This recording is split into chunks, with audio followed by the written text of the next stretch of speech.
Buonasera e ben ritrovati con il TG Flash di New Sicilia, di eseguiti i titoli più importanti del pomeriggio. In apertura la cronaca nera, un uomo è morto dopo essere stato aggredito da alcuni cani a Bagheria in provincia di Palermo. La vittima si chiamava Salvatore Maggiore e aveva 84 anni. Sono state le due figlie a trovarlo riverso per terra con profonde ferite alle gambe. Ci spostiamo in provincia di Catania, precisamente ad Acireale, dove un ragazzo di 26 anni, Benedetto Sottile, è stato trovato morto in auto. Nella vettura c'era anche polvere bianca, presumibilmente cocaina, che potrebbe aver causato l'infarto fulminante di cui ha parlato il medico legale. Restiamo nel catanese, denunciato da Adrano un 19enne per maltrattamenti nei confronti della sorella, spintonata e presa a morsi, e della madre. A scatenare l'ira del giovane sarebbero state le mancate pulizie della casa.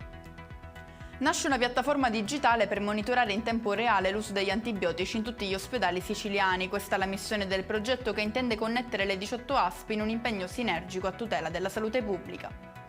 Chiudiamo con il meteo in Sicilia. Per domani sono previste piogge a Catania e Ragusa. La protezione civile regionale comunque non ha diramato alcuna allerta meteo. E con questo è tutto, prossimo appuntamento domani alle 13:30. Grazie per averci seguito, buona serata.